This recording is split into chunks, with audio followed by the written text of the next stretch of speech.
All right, guys, in this video, I'm going to be going over the calculation questions in the Chapter 28 practice test.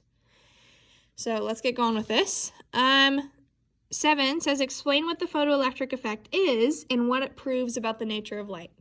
So in your response, I need to hear about what's happening with the electrons and what's happening with the photons. So what the photoelectric effect is if we shine a light above a certain frequency on a metal surface, an electron's ejected.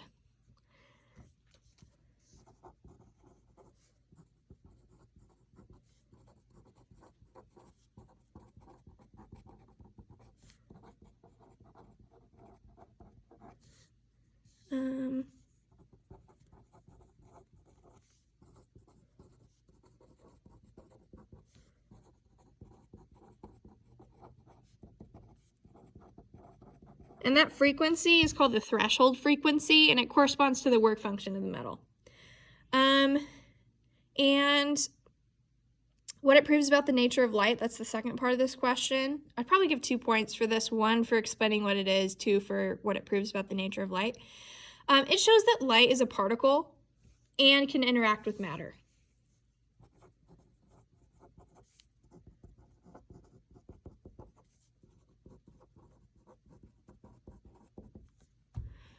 So since light can interact with a metal and eject electrons, it's a particle in addition to a wave.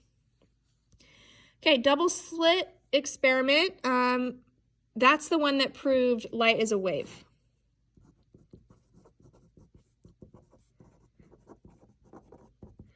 And that experiment was when we shine light through a double slit, so 2 really closely spaced gaps in a screen, we see light interfere with each other, just like ocean waves.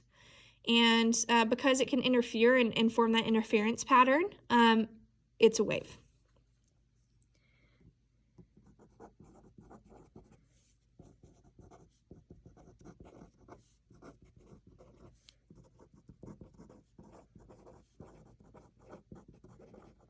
Alrighty. 9, the work function of tungsten is 4.55 electron volts. What photon energy is required to give the ejected electron an energy of 2 electron volts? So remember, you have your equation for work function, for electron energy, okay? Energy of an electron is going to be the energy of a photon minus the work function. That's the one given to you on the front of the test. So if we wanted to rearrange this to find the photon's energy, which is what the problem's asking for, the energy of a photon is going to be the energy of electron plus the work function. So I saw a lot of mistakes on the mid-chapter quiz for not assigning these numbers to the right variables. So the work function is our E0, that's 4.55. And then the electron's energy is 2. So if we want to find the photon energy, we're going to add these guys. Sig fig rules for adding and subtracting says we keep the least amount of decimal places. So this has 1, this has 2. So our answer should have 1. And we'll get 6.6 electron volts.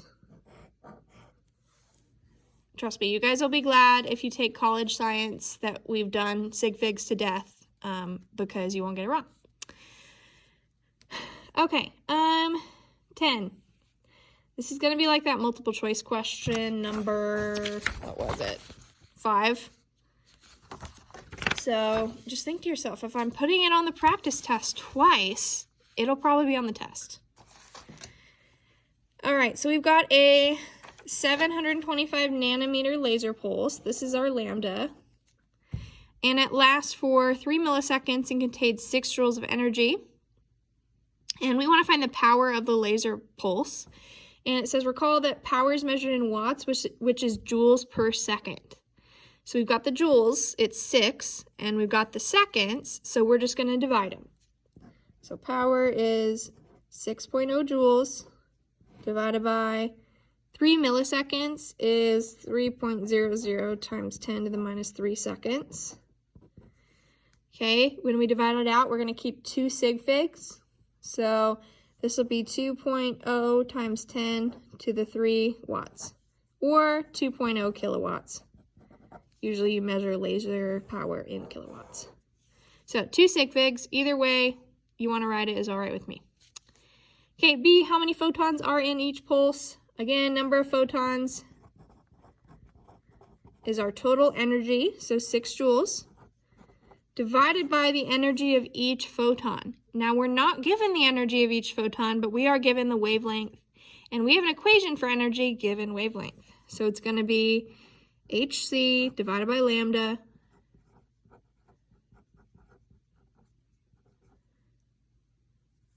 by the way, let's just label this energy of a photon. And then the 6 joules was the total energy. When you divide those guys, and I want you to practice doing that, you'll probably have to do it 2 steps in your calculator, figure out what this is, then divide. You get 2.2 times 10 to the 19 photons.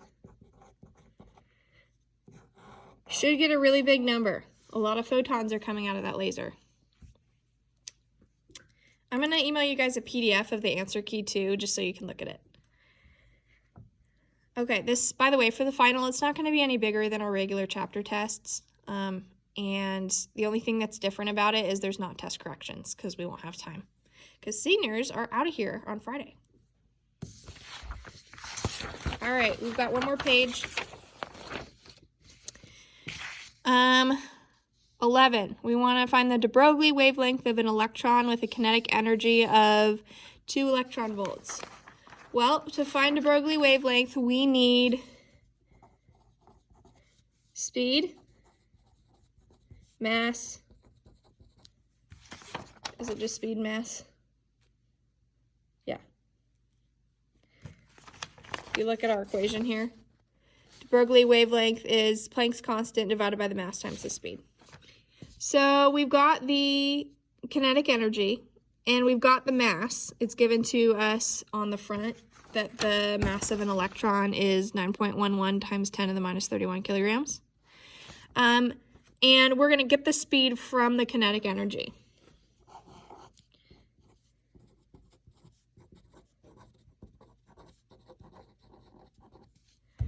So, if kinetic energy, I didn't leave you a lot of room for this problem, I'm sorry. If kinetic energy is 1/2 mv squared, should know that one at the end of a year of physics, but if you don't, or if you have stress because it's a test, I do give it to you. If we were to rearrange this for speed, we would get square root of 2k, where k is kinetic energy, divided by m. So plugging in our numbers,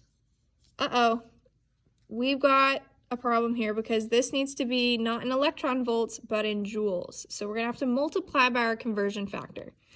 So 2 times 2 electron volts. I'm going to write units in just to show you guys what's going on with this.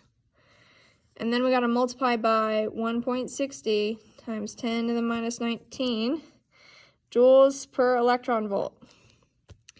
Okay, we see that electron volts is going to cancel and we're left in joules, which is what we want. Okay, then we're going to divide by the mass of an electron, which I give you.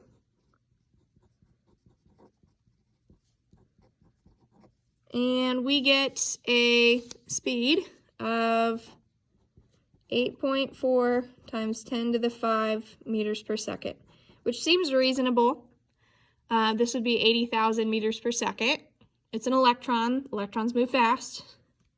So now we can find our de Broglie wavelength, our lambda. So that's Planck's constant divided by the mass times the speed. So it's going to be 6.626 times 10 to the minus 34 divided by mass of an electron times our speed that we just found. And we get an answer, 2 sig figs of 0.87 nanometers. Usually we want to record wavelengths in nanometers, but if you guys put meters, so this would be, gosh, I need a calculator.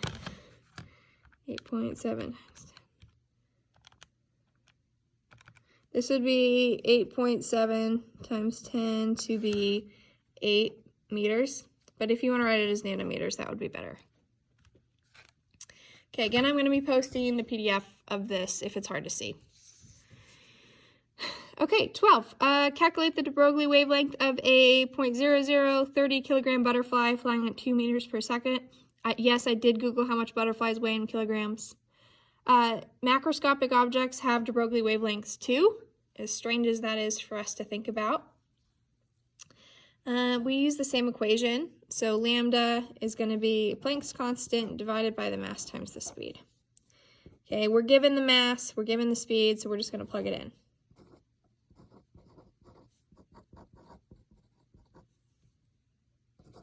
Everything's in the right units. Okay, and we should get 1.1 times 10 to the minus 31 meters. Very, very small. It's because it's a big object. We know that big objects, so things with a big mass, would have a smaller de Broglie wavelength because we're dividing by a bigger number.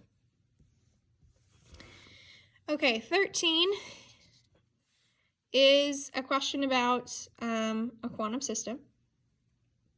And we've got two energy levels in our system. By the way, I was playing around with how to write this problem. There's only one transition between those two levels.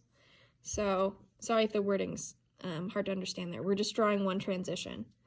So to draw our energy diagram, on our y-axis we have the energy in electron volts. So we've got one level at 2 and one level at, or sorry, I should be careful, 2.0, and then we've got one level at 1.5. And this represents the allowed energies that the electron can have. And we learned that energy is quantized. It has to be either 2 or 1.5, nothing in between.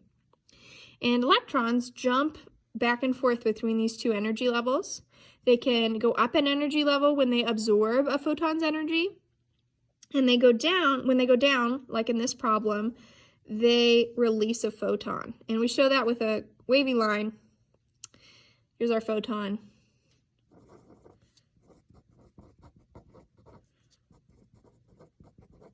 So the energy lost by going from 2 to 1.5 goes to the photon's kinetic energy. We should also label our energy levels n equals 1 and n equals 2. And whatever numbers I give you, just assume the lower one's 1, 2, 3, 4, and so on. So there's our picture showing what's going on. And then it says calculate one of the wavelengths that would appear in the emission spectrum.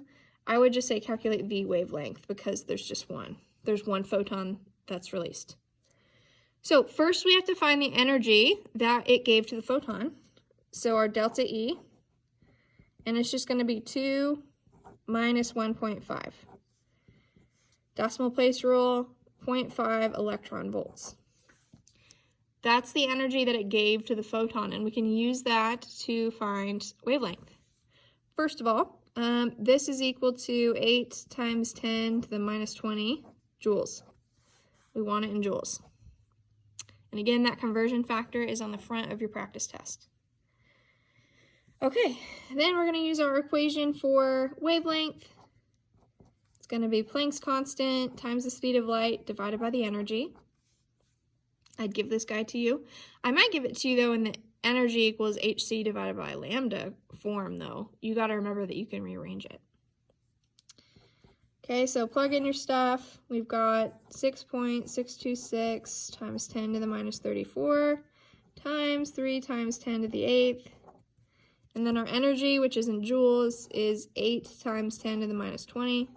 I don't care if you guys put units as long as everything's in the proper units. If you take college physics, they totally will.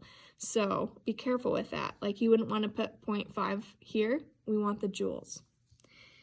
Okay, when you plug that in, being very careful with your parentheses, we get 2,500 nanometers. Okay, so a very big wavelength, low energy. Okay, again, I'll post the PDF of that test, the practice test. And there is another video, if you didn't see it already, for the multiple choice section. Final will be Wednesday. It's gonna, you get 15 minutes, but should finish with plenty of time left. Expect something very similar to this, maybe a bit shorter. Let me know if you guys have questions.